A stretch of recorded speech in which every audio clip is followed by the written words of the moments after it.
துரைமுருகனை ஓரங்கட்ட திட்டமா? திமுகவில் அதிரடி அதிகார மாற்றம். திமுக அமைச்சரவை மாற்றத்தில் மிக முக்கிய மாற்றமாக கருதப்படும் இலக்கா மாற்றம் என்று வெளியானது. நீர் மற்றும் கனிம வளத்துறையை கடந்த 4 ஆண்டுகளாக தனது கட்டுப்பாட்டில் வைத்திருந்த மூத்த அமைச்சர் துரைமுருகனிடமிருந்து கனிமம் மற்றும் சுரங்கத்துறை பறிக்கப்பட்டுள்ளது. அந்த துறைகள் தற்போது அமைச்சர் ரகுபதி வசம் மாற்றப்பட்டுள்ளன. அதற்கு பதிலாக சட்டத்துறை துரைமுருகனிடம் ஒப்படைக்கப்பட்டுள்ளது.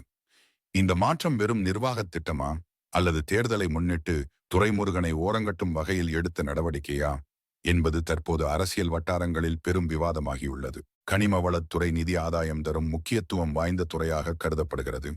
கடந்த காலங்களில் மணல் கொள்ளை, அனுமதியில்லா சுரங்க வேலைகள் போன்ற குற்றச்சாட்டுகள் தொடர்ந்து எழுந்தன.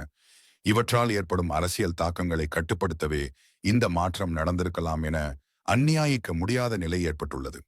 செந்தில் பாலாஜி பொன்முடி அதை தொடர்ந்து இப்போது துரைமுருகனும் அதே பாதையில் நகர்த்தப்படுவதாக வலுவான ஊகங்கள் உள்ளன.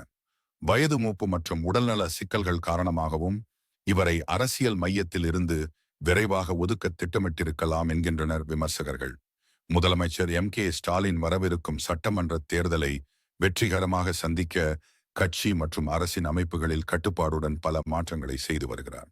பழைய தலைமுறையை மெதுவாக ஓரங்கட்டி புதிய தலைமுறையை முன்னேற்றும் அவரின் நோக்கத்திற்கே இந்த மாற்றமும் ஒரு அடையாளமாக இருக்கலாம் என வட்டார தகவல்கள் தெரிவிக்கின்றன.